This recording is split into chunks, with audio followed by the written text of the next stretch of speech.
Though I never really have one to call my own, now I've been given a key by the carpenter of Galilee. With interest paid, the titles made to me. Home where there is no night, home where the sun is no light, the place I've been dreaming of so long. Loved ones there to welcome me, but his sweet face will be the first I see. When my journey's over, I am going home.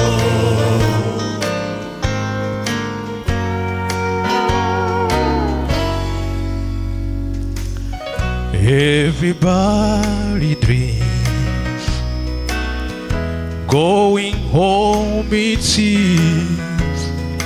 Lately I'm no reception to lose. Home is so much more than windows, walls and doors. It's a warm embrace when a smiling face is swearing you. Home where there is no night, home where the sun is no light, the place I've been dreaming of so long. Loved ones there to welcome me, but his sweet face will be the first I see. When my journey's over, I am going home.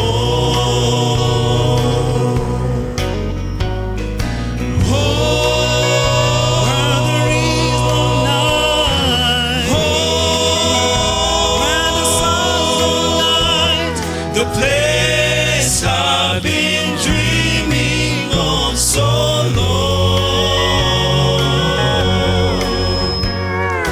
Loved ones there to welcome me, but his words will be the first I see. When my journey's over, I am going home. When my journey's over, I am going home.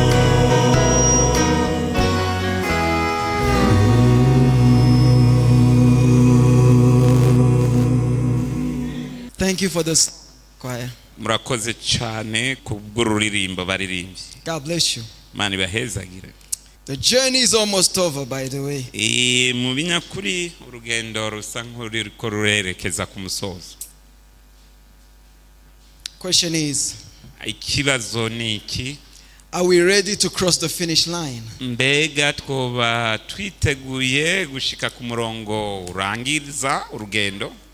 You know, when you look in the athletic games, in the Olympic games, iyo uri kuraraba ziriya nkino za Olympique na cyane cyane izo gusiganwa, and you see those who are running, ukaraba abantu biruka, everyone tries to be the first to cross the finishing line. agerageza kuba uwa mbere atambuka uriya murongo wo gusiganirwa ko warashinzwe. The good thing is, Ikiza nuko in this one we're talking about, muri iyi si tuvuga, it doesn't matter who crosses the line first. ntibiraba uwashoboye gutambuka umurongo bwa mbere. Everyone who makes it, uwo ari we wese ashobora kugera the finish line, mu kurangiza uyo murongo, he won. uyo aranesha. So we need to persevere. ibyo rero bidusaba ngo tugire ukwihangana. Don't worry about those who have gone before you. Ntugatinye abakwitangiye imbere. Even though you might be behind, nubwo ushobora kuba ukiri inyuma, you might start even your journey today. ushobora mbere kuba utanguye urugendo rwawe cyangwa gusiganwa kwawe uyu munsi. The key is that you don't give up. ariko ibanga ni uko udakwiye kurekeraho. So today, uyu munsi we're going to see the investigative judgment. tugiye kurabira hamwe urubanza rw'igenzura. Your day in court. mu yandi majambo, umunsi wawe uri imbere y'intahe. Let's pray. dukundire dusenge. Dear God, mana udukunda, thank you for the Sabbath day. turagushimiye kubw'umugisha w'Isabato. Thank you for the fellowship with each other. turagushimiye kubwo gusabana n'umwe umwe wese. We are grateful, Lord, because we don't deserve all your blessings. turakenguruka mwami kuko tutari tubereye imigisha yawe. But you are so loving, ariko uri Imana so y'inyarukundo, caring, witwararika, so long suffering. eka mbere wihangana. And now none rero you are ready to feed us. uriteguye kuduhaza.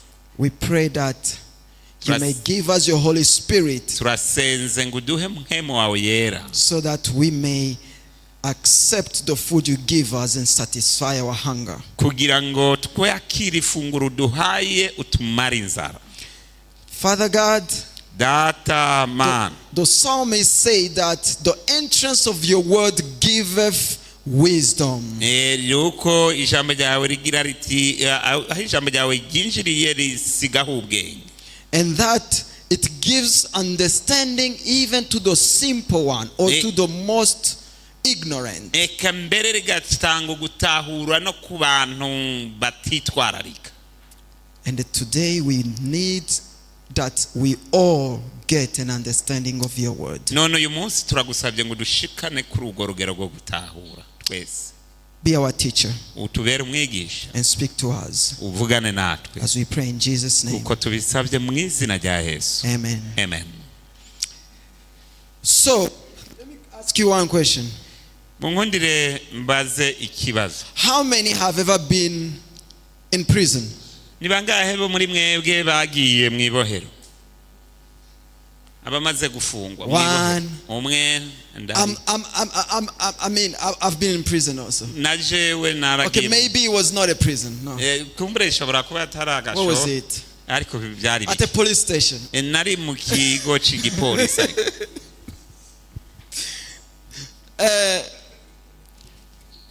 Have you ever been behind bars? mbega uramaze kuba inyuma y'impome nk'uko? Have you ever been arrested urashobora kuba warigeze guhagarikwa as a criminal? ugafatwa nk'inkozi y'ikibi. So listen, nimunyumvirize, it doesn't matter if you are a criminal or not. ibi ntibiraba nimba uri inkozi y'ikibi cyangwa utariyo, If you have been behind bars or not. cyangwa ko wabaye mu nyuma y'impome cyangwa utahabaye. Any one of us umwe wese wo muri twebwe is going to face the judgment. azohangana n'urubanza. Even the little ones among us. n'abato bo muri twebwe. ego, Regardless of your age. bititaweho imyaka yawe, Just for the fact that you lived on earth. ariko kubera ko gusa wabaye kuri ino si. Didn't choose it. ntiwabihisemwo. No. oya, But ariko judgment is coming. urubanza rudusatiranye intambwe ndende. This is an old picture. iyi ni isanamu ya kera. These are people who are entertaining themselves. abantu bariko barinezereza. You know, rally race. murazi kwa gusiganwa n'imodoka. Actors who play movies. babandi bakina ibyamareresi. Politicians. abanyepolitiki. Whoever, whatever it is. eka n'ibindi bene ibyo. Everyone we face. uwo ari we wese azohangana n'urubanza. The judgment. azohangana The n'urubanza. good thing is that the judge ariko iyi nkuru nziza ni uko umucamanza won't be somebody like this. ntazoba nk'uyu ameze uko. won't be somebody like us. ntazoba nkatwe. Because if it was us, bibaye ari twebwe, you know, human beings. murabizi ibya abana b'abantu. You know, human beings, right? murabizi ibya abana But b'abantu. let's go to Revelation. Tugende hariya mu gitabo cy'ibyahishuriwe umutumwa Yohana. Revelation chapter 14, Ni ibyahishuriwe umutumwa Yohana igice cya 14. verse 6 and 7. Hariya ku murongo wa 6 n'uw'indwi. And I saw another angel flying in the midst of heaven, Nuko mbona undi mumarayika aguruka yatiriye ijuru. having the everlasting gospel Afise ubutumwa bwiza butazoshira. to preach Bwo kubarira. to those who dwell on the earth, Bwo kubarira baba kwisi. to every tongue, every nation, zose, amahanga yose, tribe, imiryango and people, n'amoko yose.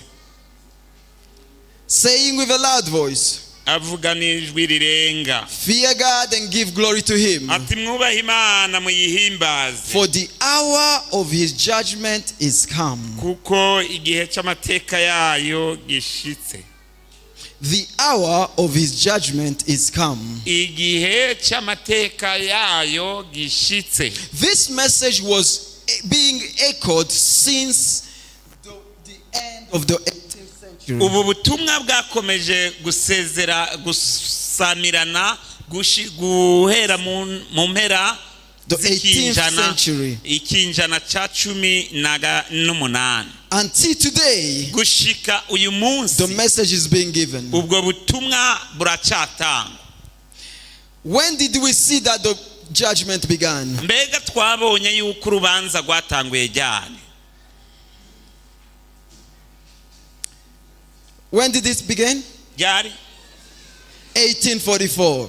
Igihumbi n'amajana umunani mirongo ine na At kane. the end of the 2,300 days. Aha ni ku mpera ya myaka cyangwa iminsi 2300. So let's see Reka this, noneho turabe. the trial of the ages. Turabe imibabaro y'ibihe. Let's go to Daniel chapter Tusubire hariya muri chapter 7, sorry. tugeye muri Danieli igice n'icindwi. Verse 13. Uriya murongo waho wa 13. Daniel the old man, Danieli umukurambere, he said, I was watching yagize ati kandi mu byo neretswe in the night vision, mwijoro, and behold, nagize ntya one like the Son of Man, mbona haje usa n'umwana w'umuntu coming with the clouds of heaven. azananye n'ibicu byo mwijuru. He came to the Ancient of Days, Aza kuri wa wundi wa mbere na mbere, and they brought him near before him. baramumushikiriza. So, None who is this Son of Man? uyu asa n'umwana w'umuntu ninde? Jesus. Who Ni is Yesu the Kristo. Ancient of Days? Uyu wa mbere na mbere ninde? God the Father. Ni Imana Data. All right. Ego. Let's go to 9, verse 9 and 10. Tugiye hariya ku We read murongo. them yesterday, but let's read Tugiye them ku for the sake of murongo repetition. w'icenda n'uw'icumi. Twarawusomye ejo hahise none turawusubiramo. I watched till thrones were set, Nkomeza kwitegereza bakiriko barashira intebe z'ubwami, and the Ancient of Days maze haza uwa mbere na mbere was seated. aravyagira. His garment was white as snow, and his Imyambaro hair yiwe yera nka sheregi, and the hair of his head was like pure wool. kandi umushatsi wiwe wasa n'ubwoya bw'intama yera derere. His throne was a fiery flame. Intebe y'ubwami bwiwe yari nk'ibirimi vy'umuriro. 1,000 ministered unto him. Kandi amasinzi n'amasinzi baramwunamira. 10,000 times 10,000 stood before him. Ibihumbi n'ibihumbi baramukorera, kandi amasinzi n'amasinzi bari bahagaze imbere We saw yiwe. yesterday Twarabibonye ejo that this is in heaven, aha ko ari mu kibanza cyo where mwijuru, God is, aho Imana iri, and the myriads of angels kandi ibihumbi n'ibihumbagiza are by'abamarayika around him, bikaba bizengurutse intebe yiwe, ministering to God. bariko baramukorera. the court was seated none rero imanza zirasaswa and books were opened. ibitabo birazungurugwa. So this setting Ibi rero reminds us of the courts we see here on earth. bitwibutsa isenare dusanzwe dufise hano ku isi. I have never been in a courtroom. jewe sindinjira mu cyumba cyo kuburaniramwo. I have seen it on TV. Impora ndabikurikirana gusa nabibonye ku ma In a movie. televiziyo mu mafilime, But I have never been there myself. ariko jewe sindaba ndahahagaze ubwanje. But what I remember ariko icyo nibuka is that there is a judge nuko haba hari umucamanza and there is the accused. hakaba n'uri karagirizwa. But besides the accused, imbere rero iruhande y'uyo yagirizwa there is the accuser. hariho uwumwagiriza. And the accused has an advocate. ariko kandi uyu yagirizwa aba afise avoka cyangwa umuvugira. Today we're going to see ubu rero turaja kuraba how it looks like in heaven. uko biba vyifashe mu ijuru. One thing you need to know is ikintu kimwe usabwa kutegera ni iki: the accused nuko uwagirizwa is you and I. ni wewe nanje.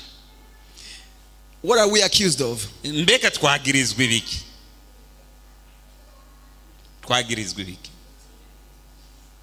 twagirizwa sins, The breaking of guca kubiri canke kutubahiriza ibyagezwe, the law of God.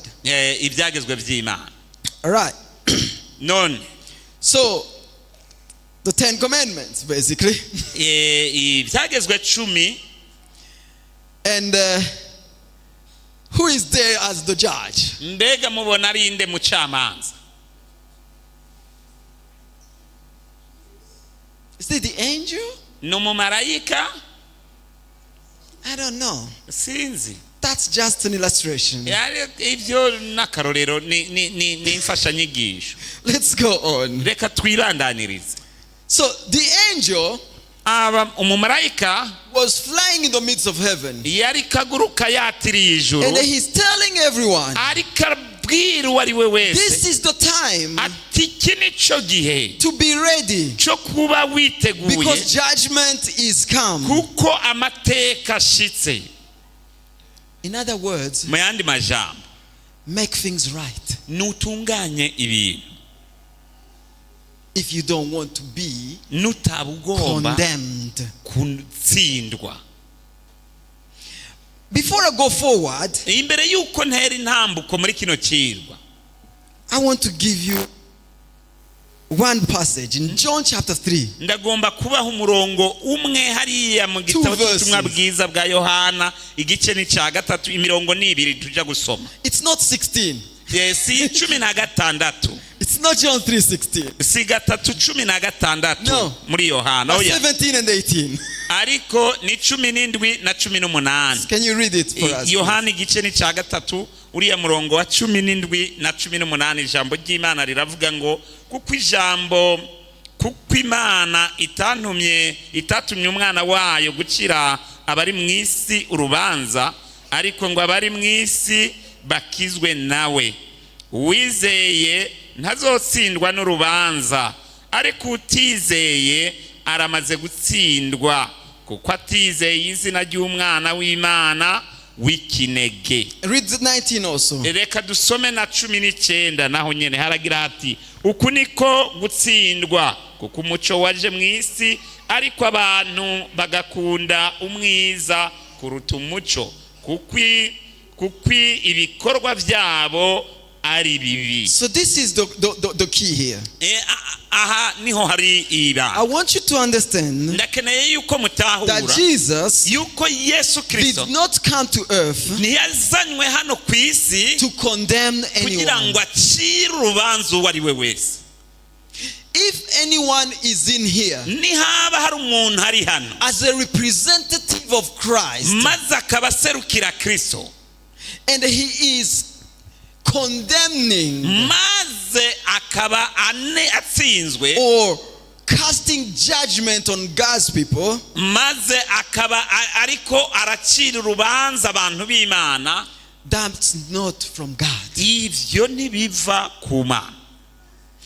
But what does it say? Ariko se ijambo ritubwiye iki? It says Hagira that hati Jesus came that the world through him might be saved. kuko Yesu Kristo yaje kugira ngo biciye muri we isi ikire. Every representatives of Christ No kuvuga userukira uwo ari we wese aserukira Kristo should be a channel for the salvation of others. yotegerezwa kuba umuhora w'agakiza ka bagenzi biwe. Are we together? Mbega turi kumwe, Not a channel for condemning others. atari umuhora wo gucira urubanza Verse abantu. 18 says, Umurongo wa 18 uravuga ngo he that believes uwizeye is not condemned. ntazotsindwa But he that n'urubanza, believes not ariko is utamwizeye already condemned, aramaze gutsindwa because he did not believe in the kuko only begotten Son. atizeye izina ry'umwana w'Imana And w'ikinege. then he says 19. Maze 19 This is the hakabandanya, condemnation. uku niko gutsindwa, This is the condemnation. uku niko gutsindwa, That light has come kuko into the umuco earth. waje mu isi, That light has come into the world. kuko umuco waje mu isi, But men loved darkness ariko abantu bagakunda umwiza rather than light. gusumvya umuco. What we are doing here, Ico turiko turakora we hano, are bringing the light. turiko turazana umuco, And we rather choose light. rero twari guhitamwo umuco. Let us love light Reka dukunde umuco instead of darkness, mu gishingo c'umwiza so that we can be saved. kugira ngo dukizwe. So the choice is going to be yours. None rero amahitamwo naya, When light is going to shine through the word of God, igihe umuco uri bucanwe biciye mu ijambo the ry'Imana, choice will be yours. amahitamwo Will you naya. choose light or darkness? Urashobora guhitamwo umuco canke umwiza. Let's go forward. Reka dutere intambwe. Daniel 8:14. Daniyeli ni hariya mu gice 8:14. And he said unto me, Arambwira ati, unto 2,300 days, uzokwira buce iminsi ibihumbi then bibiri shall the n'amajana atatu, sanctuary be cleansed. niho ahera hazobona We have guhumanuka. seen that this cleansing Twarabonye yuko uku guhumanuka is the judgment. niko bigereranya urubanza, Because kubera ko the sanctuary was cleansed once a year kuko ihema ryahumanurwa rimwe mu mwaka, on a day that was called Day of Atonement umunsi witwa umunsi mukuru w'impongano, or Day of Judgment, ariko kandi umunsi w'amateka, which is called Yom Kippur. ariko wari usanzwe uzi nka Yom Kippur. And we have seen Kandi twarabonye ko that Jesus Yesu is in the most holy place, ari ahera cyane in the heavenly mu sanctuary, ihema ryo mu ijuru to cleanse kugira ngo ahumanure or to do the judgment, canke kugira ngo ace amateka, which is what we call the investigative judgment. ico twita urubanza Are we together so far? rw'igendereza. Mbega turi kumwe gushikaho? Are we together so far? Turi kumwe gushika. I want to remind you of this. Ndagomba kubibutsa ibi kandi. Jesus came, Yesu Kristo yaje he became the lamb. acika umwagazi w'intama, The lamb of God which taketh away the sin of the world. umwagazi w'intama akuraho ibyaha by'abari mu As we isi, saw in John 3 verse 30. nk'uko twabibonye muri Yohana 3 umurongo wa John 30. 1 verse 30, sorry. Yohana wa mbere 1 umurongo wa 30. And we put our sins, Nuko rero turemeka ibyaha byacu, or when we confess, iyo twatuye we are putting our sins on him. tuba turiko tumuremeka ibyaha We byacu, accept that he becomes a lamb. tuba twemanze yuko acika umwagazi w'intama ku And he bwacu. died on the cross for our sins. Nuko rero yarapfuye ku musaraba kubw'ibyaha byacu, But after resurrecting, ariko kandi nyuma yo kuzuka he went to heaven. yaraduze mu ijuru, And there he did not go as the lamb, kandi aho yaragiye nk'intama but he went as the high priest. ariko yagiyeyo nk'umuherezi mukuru. We have read it in Hebrews 8 and 9. Twarabisomye hariya mu Baheburayo igice 8 n'icenda. So he went into the most holy place yinjiye ahera cyane with his own blood, yinjiranye ayiwe maraso, spotless, atagira without blemish, akarabaga, atagira agasembwa, so that he can clean every uncleanness. kugira ngo ashobore guhumanura ikintu icyo ari cyo cyose. Two choices you need to make. Amahitamo rero nabiri ushobora No, gufata. you have to take both.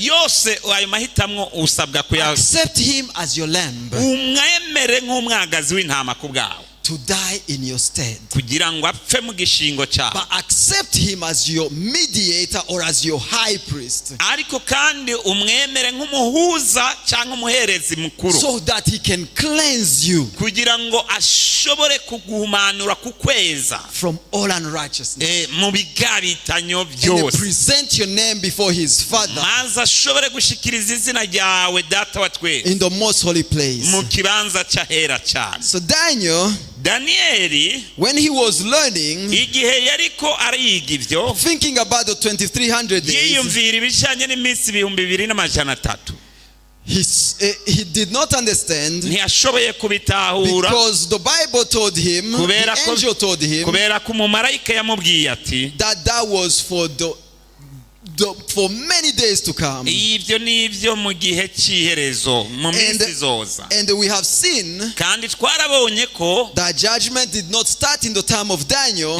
yuko urubanza rutatanguranye n'igihe cya Daniyeli, but in 1844. ariko ko rwatanguye mu mwaka w'1844. So the angel who was flying, uyu rero umumarayika yaguruka yatiriye ijuru, that the judgment is come, agira ati igihe cy'amateka kirashitse. he was proclaiming an emergency. Yariko aravuga ibintu agabisha yuko ari ibintu bikwiye kwihutirwa, Like there is no time. agira ati erega nta mwanya usigaye. Do you know the symbol that he has? Mbega murabona ico kimenyetso afise? In Burundi, I know we don't use that to calculate time. Mu Burundi ntidukoresha kijya kintu mu guharura umwanya, Back in the days in Europe and America, they will use something like that. ariko mu minsi ishize hariya muri Amerika no mu Burayi bakoresha ikintu kimeze kuri. So it had like ash that you do like this and it goes down. Wagira ikintu nk'iki ugize uko bikamanuka, wagira uko. So I don't know if it was like 1 hour for all the ash to go down, or if Sinzi it ko was 30 byamara minutes. isaha imwe canke bikagaruka mu yindi. But at a certain moment, when that's empty, Ariko rero the top is empty, mu gihe kimwe aho hejuru haba hagaragara, it means that your time is done. byaba bisobanura ngo umwanya wawe warangiye. Do we know what time it is now? Mbega turaza aho igihe kiri ubu? The only thing we know is Ikintu cyonyine tuzi ni Jesus is in the most holy place. Yesu Kristo arahera cyane, But we don't know how much time he's going to stay there. ariko ntituzi umwanya azohamara. True or false? Nibyo canke si? Does the Bible tell us any other time? Mbega Bibiliya hari uwundi mwanya itubwira? We have finished with the 2300. Twarahejeje n'iminsi 2300. So let's see. Reka rero turaha. What is he doing there? Mbega ariko arahakora iki? Acts 13, Tugiye hariya mu byakozwe 17 verse 31. byakozwe n'intumwa 17:31 Says, he has appointed a day on which he will judge the world. yasizeho umunsi izocirako imanza amahanga. He has appointed. Yasizeho umunsi. So basically, ni kuvuga ko God in his plan, mu migambi y'Imana he had set a time. yaramaze gushinga ishiraho umunsi, And today, kandi uyu munsi we are in that time. turi muri uyo mwanya. Okay. What is investigative judgment actually? Mbega none urubanza rw'igenzura ni When you go to court, iyo ugiye hariya muri sentare you have an advocate. maze ukaba ufise umuhuza There are the jurors also. bakaba bariho babacamanza bariho. they do an investigation baragerageza gukora amatohoza before you appear. imbere yuko bakurengutsa, Right? siko biri? Then when you come, maze umaze kuza, even your advocate has done some investigations. nubwo na wa mwavoka wawe cyangwa umuhuza wawe yakoze nawe amatohoza, And when you appear, they only present what wewe they have rero found. umaze kurenguka baraheza bakagushikiriza ibyo bakwagiriza. Right? Turi kumwe? No one of us Nta numwe muri twebwe has ever heard his name being called now. arumva izina ryiwe rirengutswa. Is there anyone? Hari umaze kumva yarengukijwe? Like Oliver, Ati it's your Oliver, turn. ati ni umwanya wawe. No. Oya. But Ariko we know tuzi that judgment is going on. yuko urubanza ruriko rurabandanya, And everyone on the earth kandi uwo ari we wese kuri ino si is going to be judged. azocirirwa urubanza. What's the reason for the judgment, actually? Mbega ni iyahe mvo yo gucirirwa urubanza? What's the reason? Ni iyahe mvo? The reason of the judgment, Imvo y'urubanza, okay, you can guess who this could be. urashobora kwiyumvira ico gishobora kugereranya. Who could this be? Ibi bigereranya iki? Is it a good angel or a bad angel? Ni umumarayika mwiza canke mubi? You know, the Bible says you were the anointed cherub. Ati wari umukerubi yasizwe. This is Lucifer. Uyo ni Lusuferi. Isaiah 14 verse 12 Yesaya 14 umurongo wa 12 until 14. tugashika hariya muri 14 He says, hagira hati, how you are fallen from heaven, O Lucifer, son of the morning. hagira hati, ewe ukuntu ukorotse uvuye mu ijuru wa nyenyeri yo mu rubungubungu we. For you have said in your heart, Ingene waribwiye mu mutima wawe, I will exalt my what? My uti throne nzoduga nje mu ijuru nkuzi ingoma yanje above the seat of God, isumba inyenyeri zima, above the stars of God. isi I will isumba. also sit Ati nzokwicara mvyagire on the mount of the congregation, umusozi w'ikoraniro on the farthest sides of the north. mu ruhande rw'impera y'uburaruko. I will ascend above the heights of the clouds. Uti nzoduga ndenga ibicu, I will be aho bigarukira nzoba like the Most High. nk'isumba vyose. The reason of the judgment Imvo rero y'urubanza is because of him, ni kubera we, Lucifer. ya Lusuferi.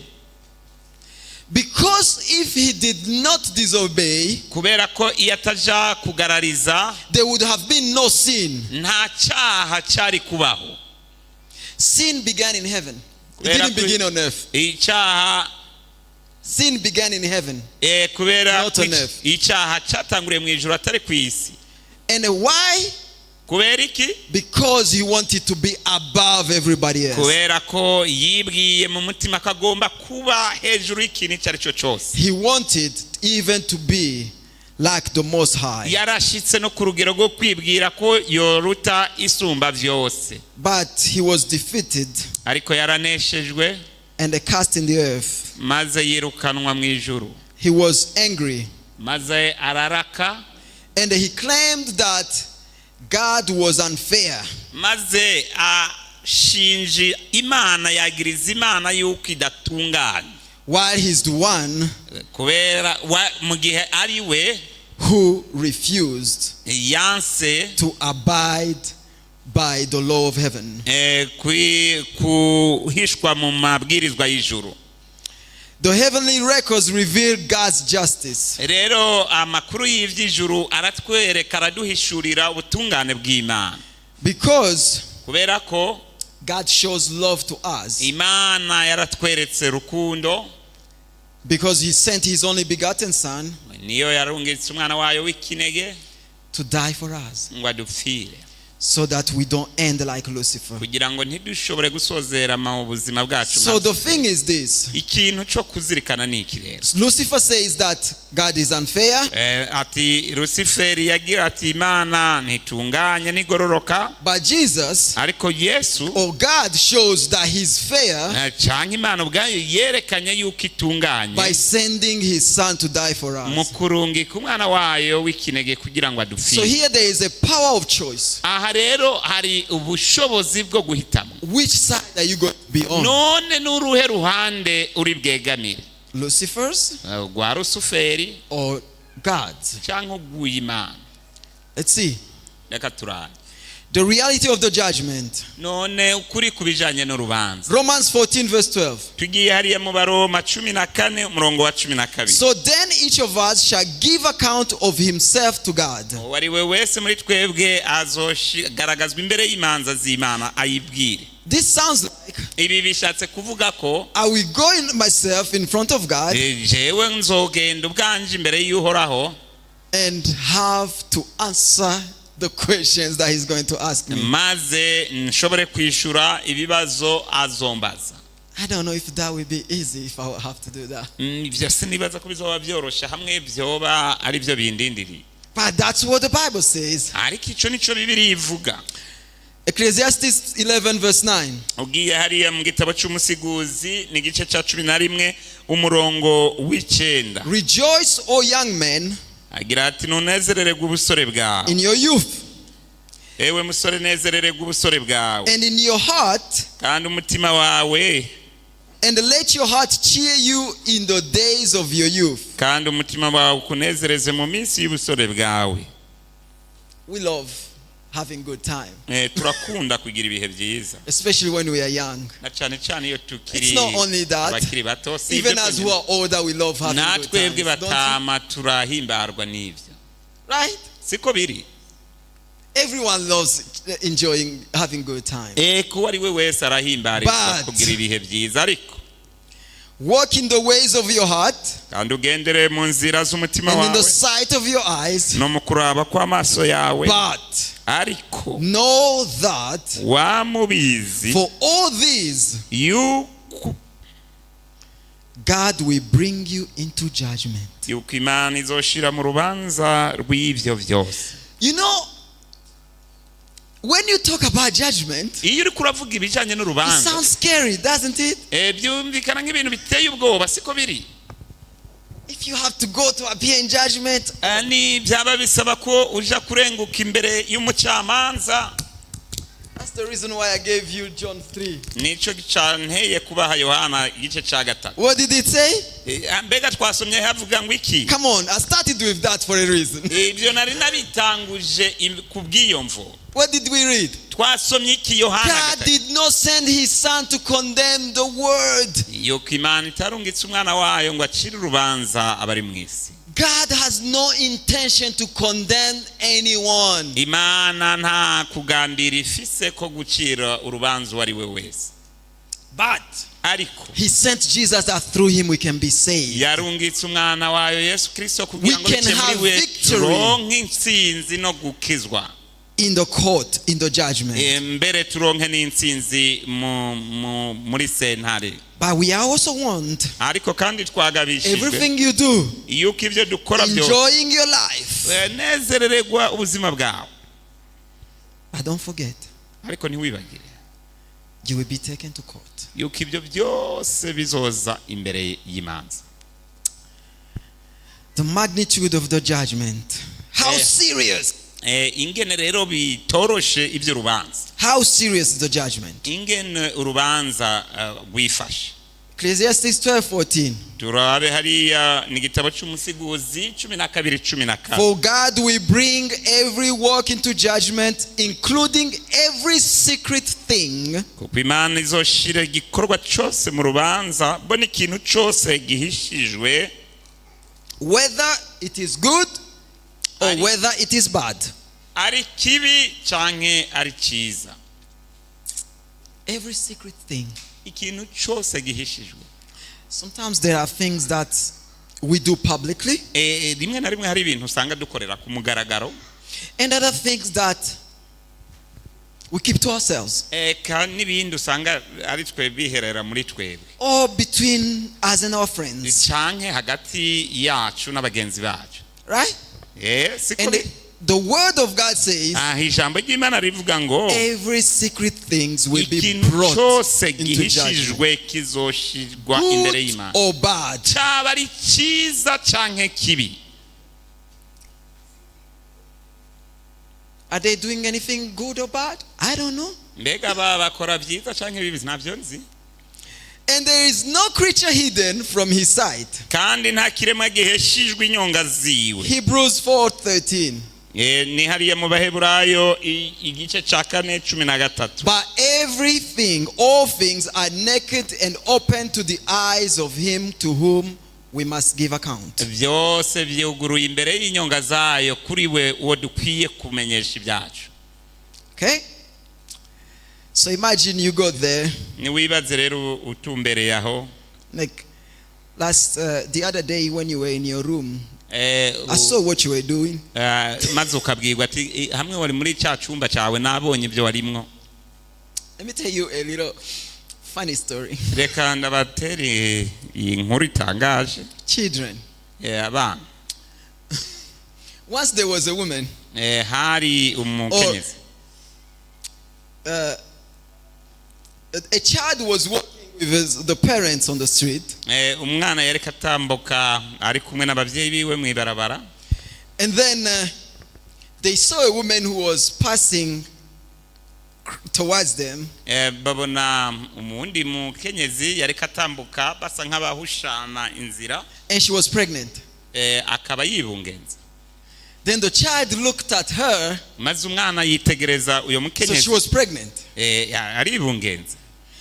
The child looks at her and went to, and it was like, maze umwana aritegereza aba nk'ubutwaro. I know what you did. Ati ndazi ibyo wakoze. The woman wa mukenyezi was like, arumigwa. Because she didn't know what the child meant. Probably there were many question marks in her head. What does he think I did? That I've been with my husband? What? What is he talking about? And then the parents pulled like, okay. But this child had been taught that if he eats with unwashed hands or eats fruits that are not washed,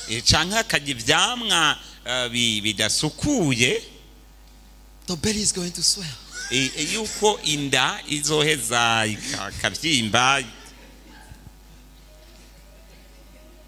So she saw a woman with her. None abonye umukenyezi indigera hariya. I know what you did. Ati ndazi ibyo wakoze. Probably she started thinking of what she did in a room. Kumbre yiyumviye ko ndeka nivyo nakoreye mu cyumba. So you're standing there. None uzoba uhagaze hajya. And they are telling you, maze bakubwire, this date, at this hour, at these minutes and seconds, you did this and that. Uyu munsi runaka kuri iyi saha n'umunota uyu wakoze ibi na biriya. You'll be like, Zochwa. What? How do you know? Ndebi mwabimenye gute? Right? Yeah. Psalm 139 verse 1, verse 3 and 16. Ni Zaburi ya 139 iriya mirongo. O Lord, you have searched me and you know me. Mana waranchachije maze uramenya. You are familiar with all my ways. Uzi inzira zanje zose. All the days ordained for me were written in your book iminsi yanje yose yanditse mu gitabo cyawe. before one of them came to be. Imbere yuko umwe wo muri yo ushika. Imagine you sitting somewhere Ni wibaze meditating upon this. wiyicariye ahantu wiyumvira kuri ivyo. Because the thing is this, like when you think of this verse actually, iyo wiyumviriye kuri uyu this murongo passage, uyu mirongo this means that there is a purpose why God allowed us to be born in the earth. bica bikwereka yuko hari imvo canke intumbero yatumye Imana ikwemerera ngo uvukire mu But isi. how many of us None ni bangahe bo muri twebwe consider bafata nka nkama what is the purpose of my life? bafata nka nkama intumbero y'ubuzima Why bwa do I exist on earth? kubera iki ndi ku isi. What does God want me to Mbega do? Imana yipfuza ko nkora iki? You know, there is a sin of commission, Hari icyaha cyakozwe, and there is the sin of omission. hari n'icyaha kitakozwe atacu wakoze ariko ukabucumuye. Okay, you didn't explain it the right way, but anyhow. The sin of omission, of commission, Icyaha is umuntu the yakoze sin for something you did. ni icyaha kubw'ikintu runaka wakoze, But the sin of omission, ariko icyaha omission kitakozwe is the sin for something you were supposed to do, but you did not do it. ni icyaha gifatiye ku cyo wabwirizwa gukora ariko utakoze. So there is a purpose you were made Rero for, hari imvo yatumye uremwa, and when you don't consider it kandi mu gihe udashoboye and kuyizirikana live according to that purpose, maze ngubeho hisunzwe iyo ntumbero, that could be the sin of omission. icyo ni icyaha cy'ibyo wirengagije. Thank you. All right. Matthew 12:36 verse 37. Ni Matayo 12:36 But I say unto you ndababwira that for every idle word men may speak, yuko ijambo ryose umuntu ashobora kuvuga they will give account of it in the day of judgment. azoribazwa ku munsi w'imanza. So there is doing, but there is also speaking. Hariho gukora ariko hari no kuvuga. You know, that's why as Christians we should search our words. Nico gituma twebwe nk'abakristo bidusaba kugenzura amajambo yacu. And that's the reason why as a Christian you should not be there to cast judgment. Ni naco gituma nk'umukristo utabwirwa ngo ubeho ari uwo gucira imanza abantu, But you should be there to encourage, ariko usho ubayeho kugira ngo utere intege, so that people can go in the way of God, kugira ngo abantu bashobore kugendera mu nzira y'Imana, so that your words may encourage people. kugira ngo amajambo yawe abe ayatera intege abantu. For by your words you will be justified, Kuko amajambo yawe ari azotuma utsinda, and by your words you will be condemned. canke amajambo yawe atume utsindwa. You know, we just saw a digital evangelism Mu kanya gaheze presentation. twaravye icigwa kijanye n'ivugabutumwa dukoresheje ibikoresho vy'itumatumanako. How many have a Facebook account here? Mbega ni bangahe bafise konte ya Facebook? More than half. Nabarenga igice. How many have Instagram? Ni bangahe bafise Instagram? Okay. What do you post on? None ni biki ushira ku rubuga?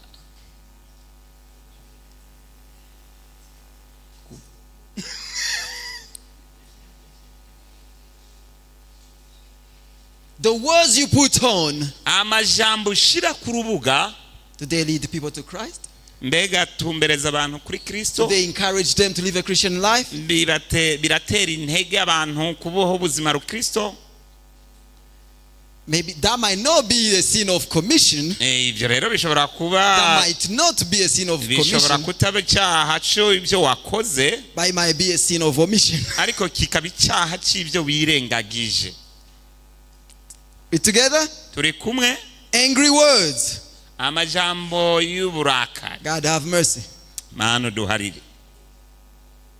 I believe most of us can relate to having spoken angrily. Nizera yuko benshi bo muri twebwe dushobora kuba twaravuze amajambo. By the way, these are the things we should repent of. Kandi ibyo ni nabyo We should bintu confess to God. dukwiye kwatura no kwihana. curse words. amajambo yo kuvuma. You know what curse words are? Mbega murazi amajambo yo kuvuma ayo ariyo? Critical words. Amajambo yo kunegura.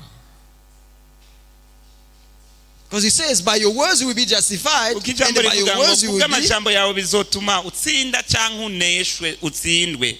Words of betrayal. Eka n'amajambo yo guhemuka. I'm just giving you simple examples. Ndiko ndabaho uturorero duto cyane. Because there are many big things Kuko behind hari the scenes. ibindi bintu bihambaye ngaha. And that the law of those things. Kandi icyo nicyo ibyagezwe by'Imana bitubwira. The books of judgment. Because we were told Twarabwiwe in Daniel 7 verse 10 hariye muri Daniyeli 7 umurongo Daniel w'icumi was looking ko Daniyeli yakomeje kwitegereza and the books were open. maze abona ibitabo bisanzuruka. So during the judgment, Mu rubanza books will be opened. ibitabo bizozingururwa. Which books? Mbega n'ibihe bitabo? Malachi 3:16. Malaki 3 umurongo wa 16. Then those who feared the Lord spoke to one another, Nuko abubaha Uhoraho baraganira, and the Lord listened and heard them. Uhoraho agatega amatwi arumviriza. So a book of remembrance was written before him Maze for igitabo those who cyandikirwa fear imbere yiwe the Lord cy'icibutso c'abubaha Uhoraho bakiyumvira ineza and izina meditate on ryiwe. his name. Bakiyumvira izina ryiwe. So there is a book of remembrance that is written Hari- before the Lord. Hari igitabo cy'urwibutso rero cyandikirwa imbere y'isumba byose. Who write those things? Mbega ninde aba ariko arandika? Ellen White says Ellen White agira ati there are recording angels hari abamarayika bajejwe gufata ivyegeranyo who write in minute details bandika mwido nido akantu kose, every little thing that happens in our lives. mbere n'utuntu duto dushika mu buzima bwacu. A book of remembrance. Igitabo cy'urwibutso. In that book we find the words of encouragement, Muri ico gitabo turahasangamwe amajambo adutera intege, words of hope that you have spoken, amajambo y'ivyizigiro wavuze, words of courage, amajambo atera intege, words of faith, amajambo yuzuye ukwizera and so forth. hamwe n'ibindi. So that book Muri ico gitabo has the record of good things. ni gifise amakuru y'ibintu vyiza. I wish my name should be in that book. Nipfuza kuba muri ico gitabo. I wish your name should be in that book. Nipfuza ko izina ryawe ryogaragara muri ico gitabo. Let's go to Psalm 56 verse 8. Reka tuje hariya muri Zaburi 56 murongo w'8. Record my lament, list my tears on your scroll. Are they not in your record? 56 verse 8. Hagira hati uharure iminihiro yanje, ushira amosozi yanje mu icupa ryawe, mbega ntiyanditswe mu gitabo cyawe. So there is another book Hari ikindi gitabo that records our tears. kifata kikandika amakuru y'amosozi turira, Our lament. eka mbere n'iminiho tuniha, When we are troubled because of the things that happen in the world, mu gihe tuba twateshejwe umutwe n'ibiriko birashika or mw'isi, when we are just crying for those who are being lost, eka mbere no mu gihe tuba turiko turarira ku bwabo twabuze tutana, those who are being lost, ku bwabo bazimiye batakaye. don't you want to be in that book? Mbega ntiwifuza kuba muri ico gitabo? But those who will be in that are those who love the others, who don't want anyone to be lost. ariko ababa muri icyo gitabo ni babandi batipfuza ko hagira n'umwe yozimira. Judgment. Do you know this weighing scale? Murazi iki ni umunzani. In a weighing scale, mu munzani w'ubu buryo,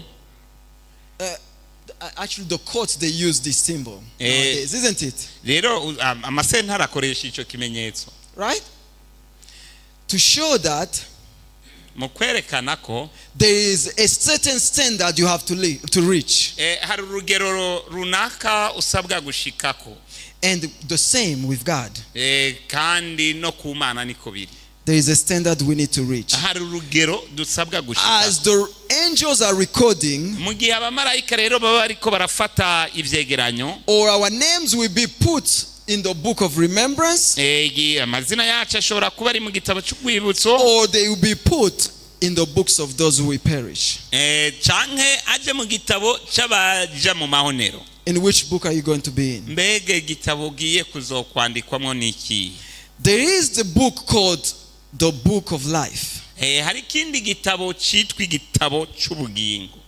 The Lamb's Book of Life. In Revelation 21 verse 27. Ibyahishuriwe umutumwa Yohana no mu gice ca 21:27.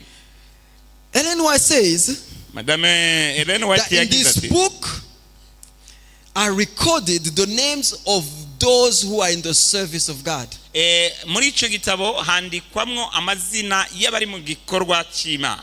Meaning, like those who accept bisobanura ngo abo bemera Christ Kristo and accept the commission he has given to them. Bakemera n'igikorwa yabahaye. When he says, go ye therefore, mu gihe yababwira ati nuko rero nimugende and teach all nations, mwigisha amahanga, their names are recorded there. abo amazina yabo ari ngaho. It doesn't mean that they are all going to be saved Ibi ntibisobanura ko abo bose bazokira just because they have done something, kubera ko hari ico bakoze, because they have to remain faithful kuko basabwa gukomeza kuba arabizigira until the end. gushika kw'iherezo. But this should encourage you ariko ibi bishobora kugutera intege that you should seek yuko ubwirizwa kurondera to bring the message to other people, ukwiye gukora iyo bwari kugira ngo ushikane ubutumwa ku bandi, so that you can be put in the book of life. kugira ngo ushigwe mu gitabo cy'ubugingo. Hallelujah. Hallelujah.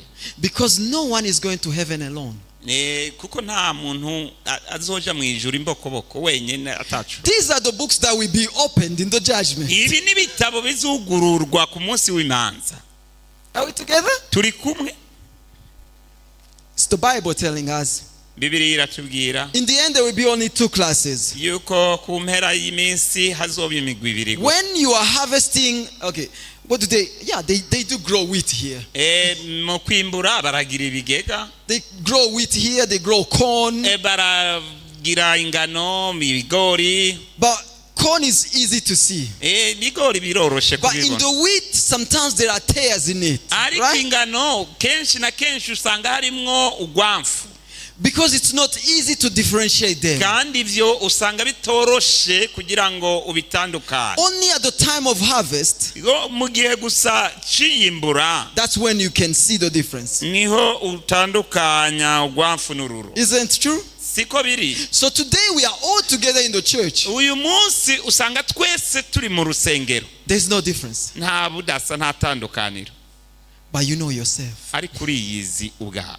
If you are following what God is telling you or Nimba not. koko ukurikira icyo Imana ikubwira canke atari byo. And the recording angel Kandi wa mumarayika afata icegera who sees everything umwe abona akariko kose is writing. akomeza kwandika.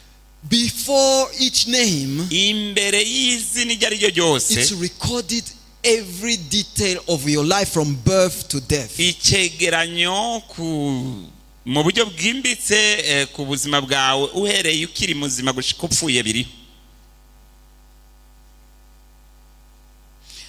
I have a good news for you. Ndafise inkuru nziza ku bwanyu. It doesn't matter how bad you have been. Tutisunze It doesn't matter how bad you have been.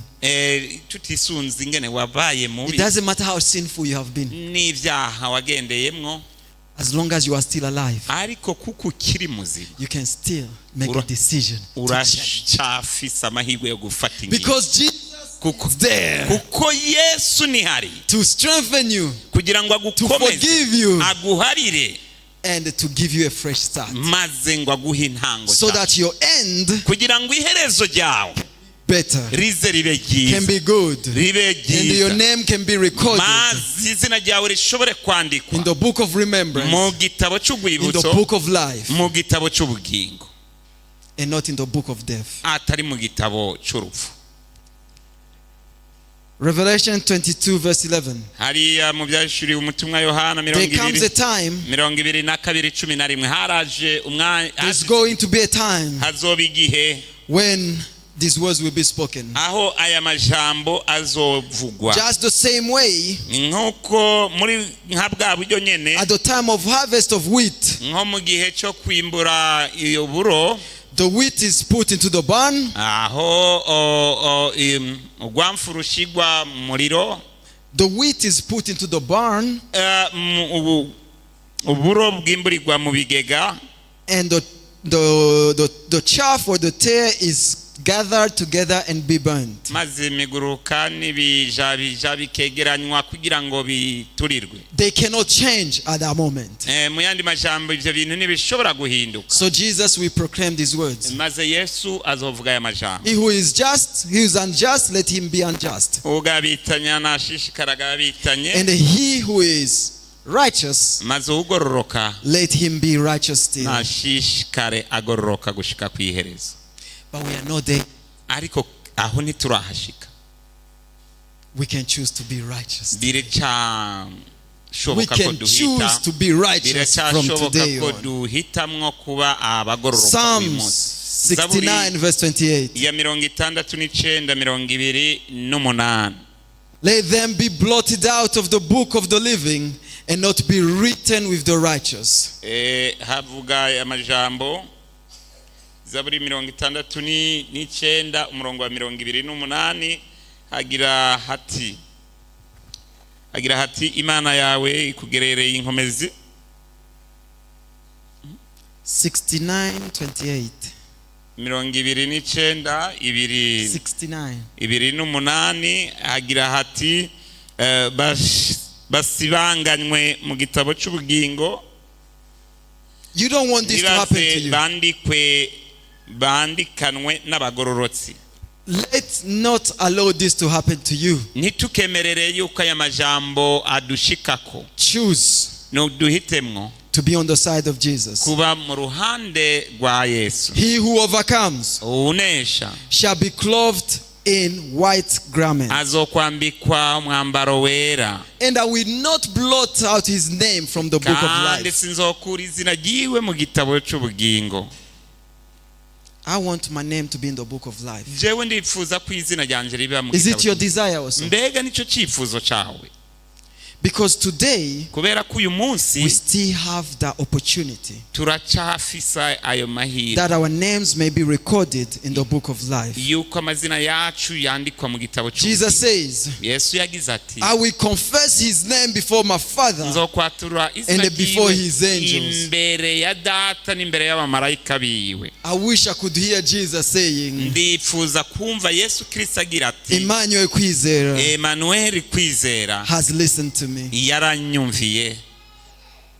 His name can remain in the book of life. Izina ryiwe rishobora kuguma mu gitabo How many cy'ubugingo. wants to hear their name like Mbega that? ni bangahe bifuza kumva amazina yawe? Amen. Amen. That Jesus pronounced our names before his Father. Ndero yuko Yesu Kristo azovuga amazina yacu imbere ya I'm se. going to end Ngira nsoze so that today we can sleep early. kugira ngo uyu munsi turonke akajya ko kuruhuka. Question is this: Ikibazo rero ni iki? how can I know Mbega nshobora kumenya gute I will pass the judgment? yuko nzotsinda urubanza? I've already given you the answer. Namaze gutanga inyishu. True or false? Nibyo canke sivyo? Didn't I give it? Let me repeat it. Mbega nayitanze nkundira ndabisubiremwo. You've been forgiven. You have been forgiven. Warahariwe. you can be forgiven. ariko kandi ushobora no guharirwa. You should say amen. Mbega ntimwovuga amen? Probation is still open. Ikigongwe cyangwa guharirwa biricyashoboka, imbabazi ziricyariho. Because Jesus is still in the most holy place. Kubera yuko Yesu Kristo akire ahera cyane. We leave the most holy place coming to take us. Yazova hera azanywe no kudutwara. Today there is still a possibility Uyu munsi rero to biricyashoboka make a decision. gufata ingingo. Yes, time is running. Ego umwanya uri The time might kurihuta. be short. Kandi umwanya uri kuba muto. But today Ariko uyu munsi you can still make a change. biricyashoboka kuhinduka. You can still make. Uracyashobora gufata ingingo. Isaiah 64 verse 6. Yesaya hariya 64 umurongo wa 6. We are all like an unclean thing, Turi nk'ibintu bitera byanduye and twese. all our righteousness are like filthy rags. Kandi ukugororoka kwacu kose ni nk'imishambara. There is none of us Nta n'umwe muri who twebwe can boast ashobora kwikubita mu gikiriza that he's good. avuge ngo we arera. We all Twese can claim turashobora gusaba the forgiveness of God imbabazi z'Imana through the blood of Jesus. biciye mu maraso ya Yesu. How can you be sure? Mbega ni gute Romans 3:10. womenye There is utakekeranya? none righteous. Nta ugororoka, No, not one. nta n'umwe. Because we have broken the law of God. Kubera yuko ibyagezwe by'Imana twabiciye kubiri. But Ariko kandi we can be forgiven. turaca Most assuredly I say unto you, iyo guharirwa. Ndababwiza ukuri he who hears my word yuko uwumva ijambo and ryanje believes akizera in him who sent me, akizera uwantumye, he has everlasting life. uyo arafise ubugingo budashira. That one is going to pass Uyo through the judgment. niwe azotsinda mu rubanza. Let's read again. John 5:24. hariya muri Yohana 5:24. He shall not come into judgment. Nukuri ntiyaje kuducira urubanza. That person Uyo muntu has, he shall not come into judgment. ntazoja, He shall not be judged. ntazotsindwa cyangwa ngo atsindishwe n'urubanza, Because he has passed from death to life. kuko yaciye mu rupfu akaja mu bugingo. I want to pass from death to life. Ndagomba kuva mu rupfu nkaja mu bugingo. But Ariko don't forget Colossians. ntiwibagira abikorosayi, Was it chapter 2, mbega n'igice cya 2 verse 20?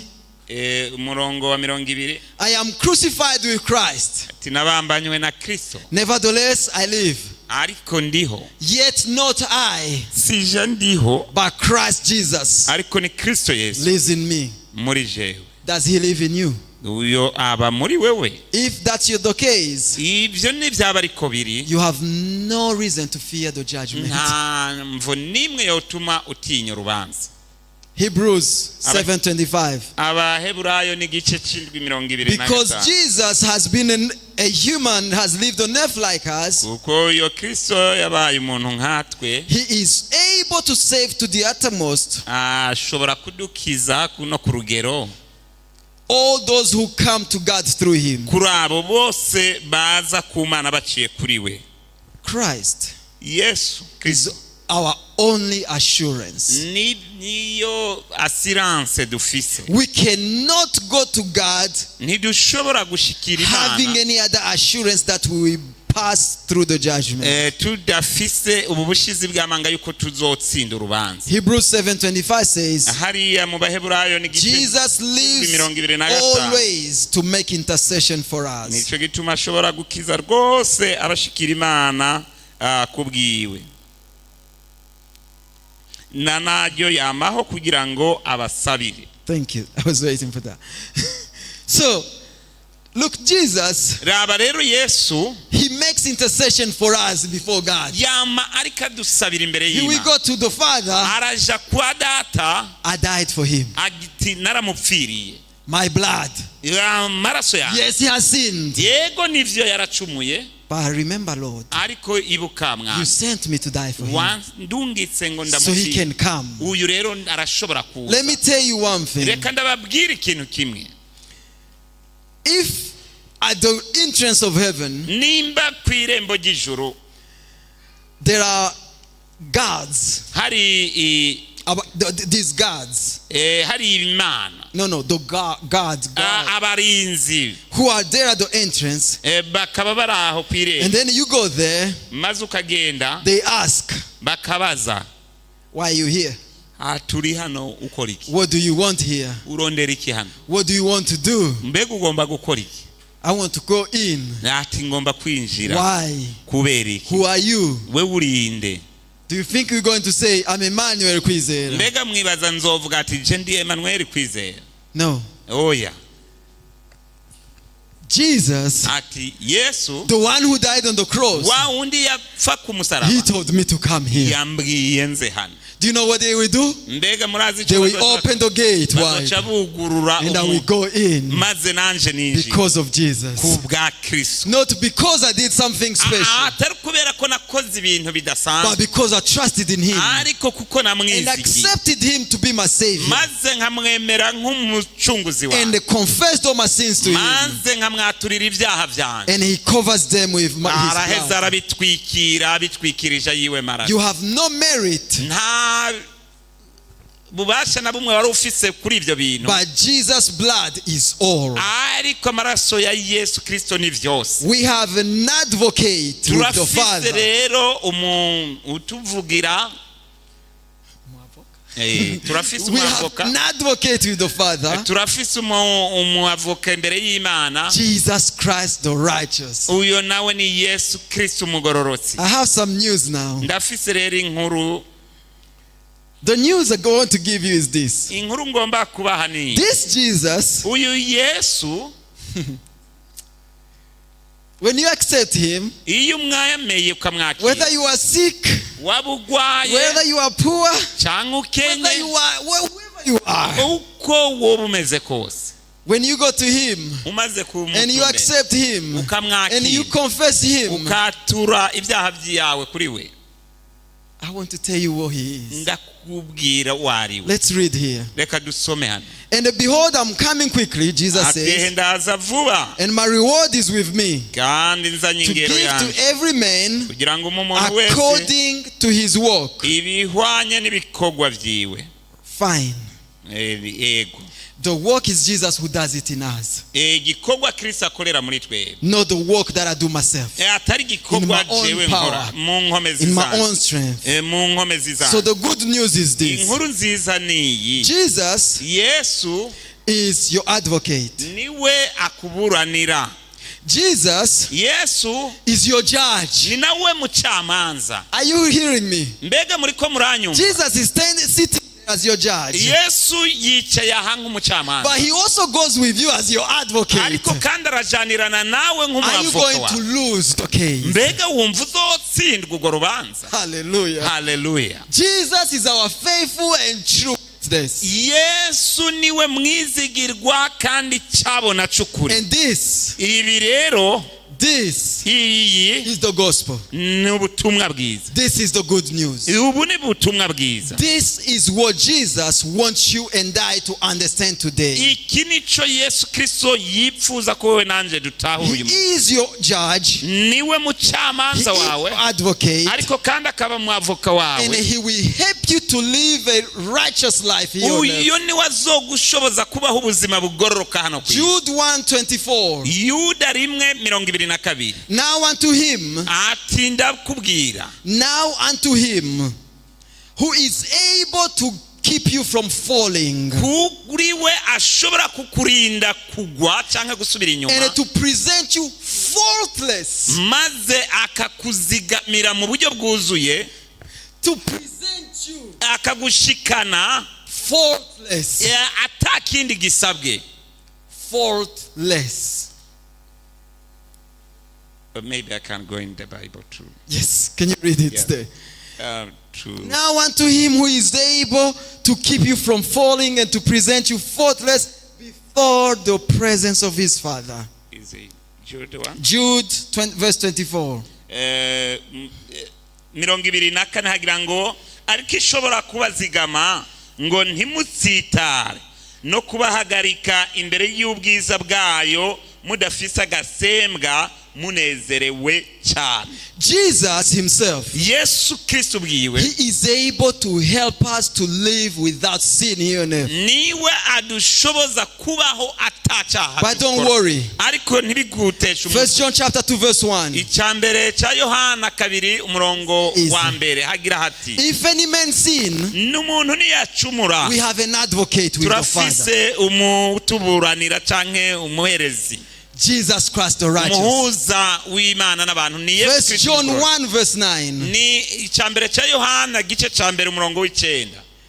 If we confess our sins, nitwatura ibyaha byacu he is faithful and just niyo kwizigira kandi y'ukuri to forgive us all our sins izoduharira ibyaha byacu and to byose cleanse us itweze from all unrighteousness. ibigabitanyo byacu. Your advocate, rero umuhuza your wawe judge, ariwe how mucamanza, is he going to make you fail in the judgment? mbega ni gute yokwemera Today, kutsindwa n'urubanza uyu munsi? You need to accept him. urakeneye If you urasabwa want to kumwakira. pass through the judgment, kugira ngo ushobore brothers gutsinda and urubanza. sisters, bashiki banje na bene data, the cross umusaraba is the only connection between us and heaven. niryo hwaniro ryonyene ridufasha guhwana n'ijuru. Jesus made the bridge Yesu Kristo yubatse and ikiraro he is pulling us from maze earth to ariko heaven. aradukwega dukura mu ishaho ryo mu isi atujana And mu he wants you today kandi aragomba ko to uyu make munsi you his friend. yuko nawe umugira umugenzi. He wants you today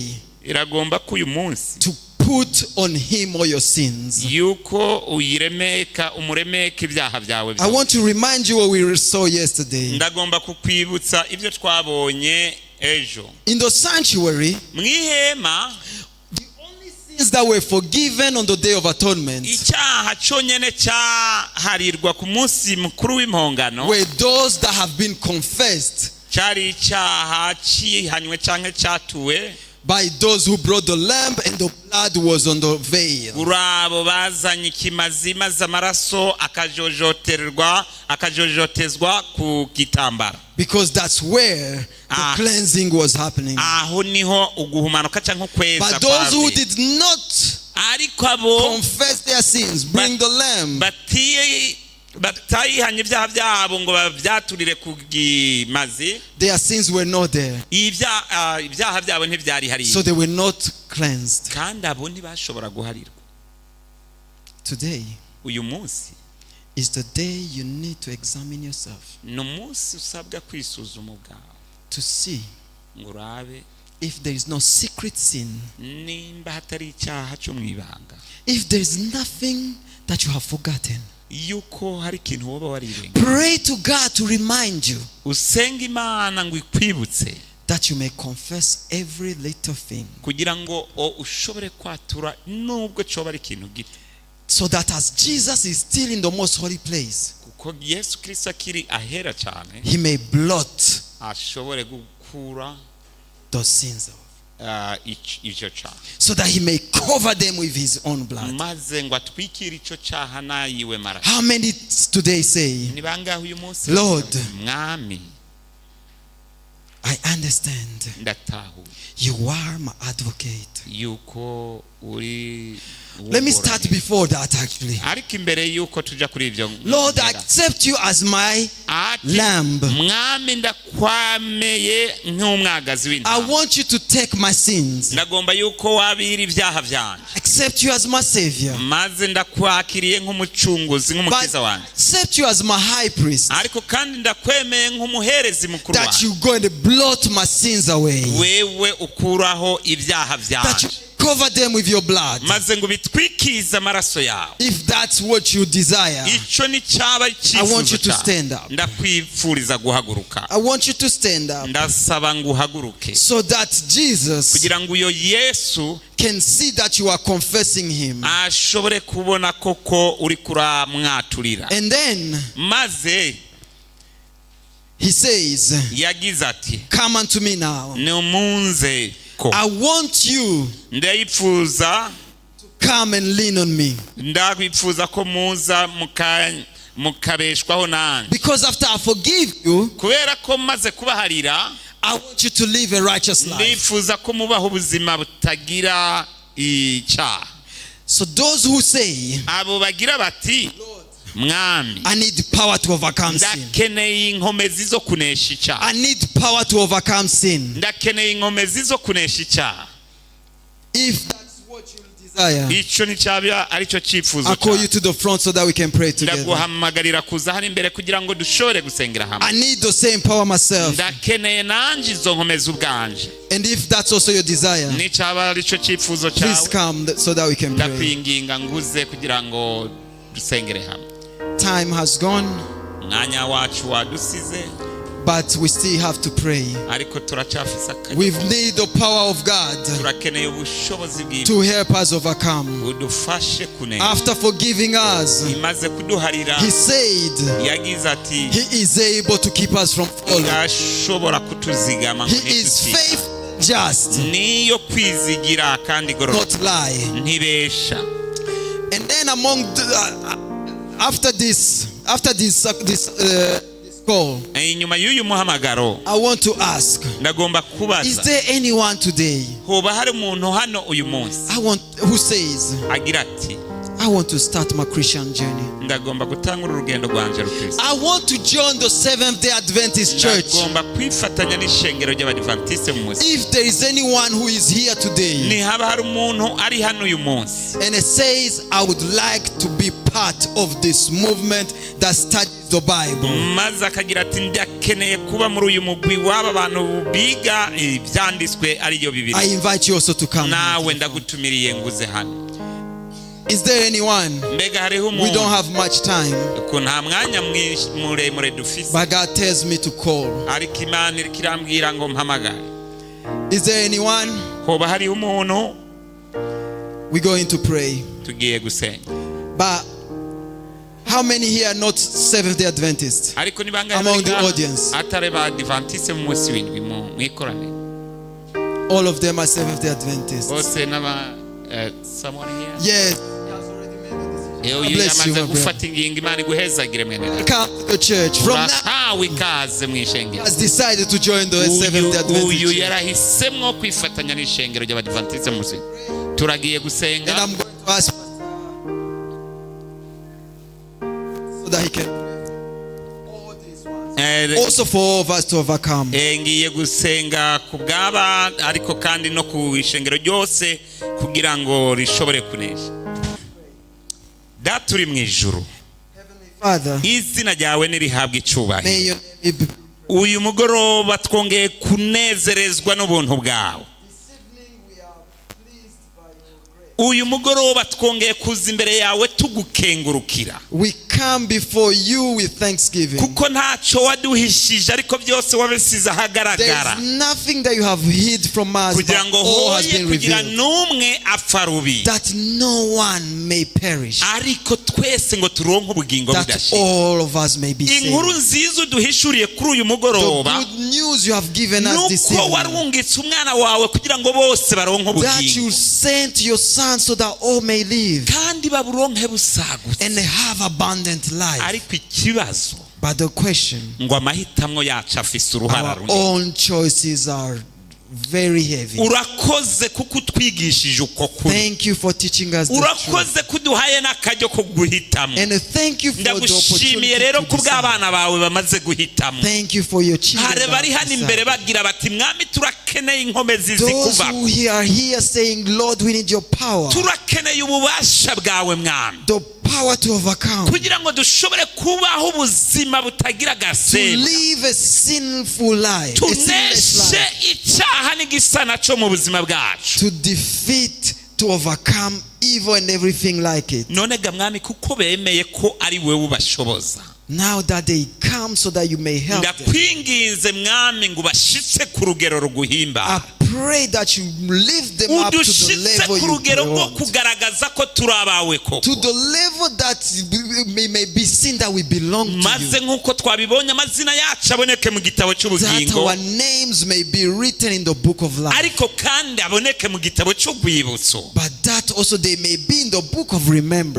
Urakoze mwami kuko ibyo ugiye kubidukorera. Thank you that you're going to do that. Ariko mbega tuvuge iki kuri uyu mwene data What should we say to our brother here, ahagurutse ataravye amaso y'abantu, who just stood up without looking at icubahiro the side? ciwe akagishyira ku nyundo z'ibirenge His byawe, honor just bringing it at your feet. maze akavuga ngo ndatuye nkeneye kuba muri uyu mugwi And w'abiga he just ibyanditswe said, I want to be part of this mu movement. izina rya Yesu Kristo. In the name of Jesus Christ, Ndamusengeye umukurambere Juvenal I pray for the elder Juvenile, kugira ngo mwamushikane kuri iyo ntumbero that y'ubuzima, you make him reach to this decision of kandi life. kuko agiye gutanga urwo rugendo, As he begins the journey, inganji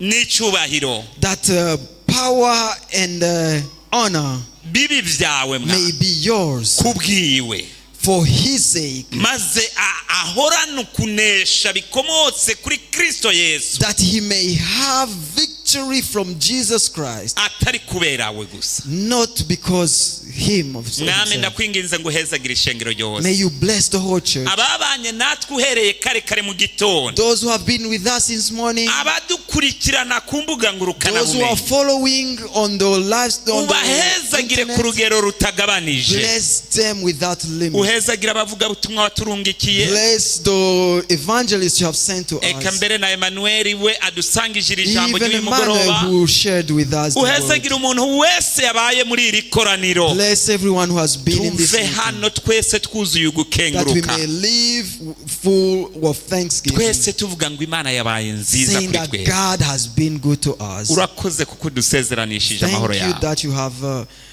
that you send us with your peace. Ibi tubisabye twizeye We pray and believe kuko tubisabye Imana because we ask it from our God. mu izina rya Yesu In the Kristo. name of Jesus Christ. Amen. Amen. Amen.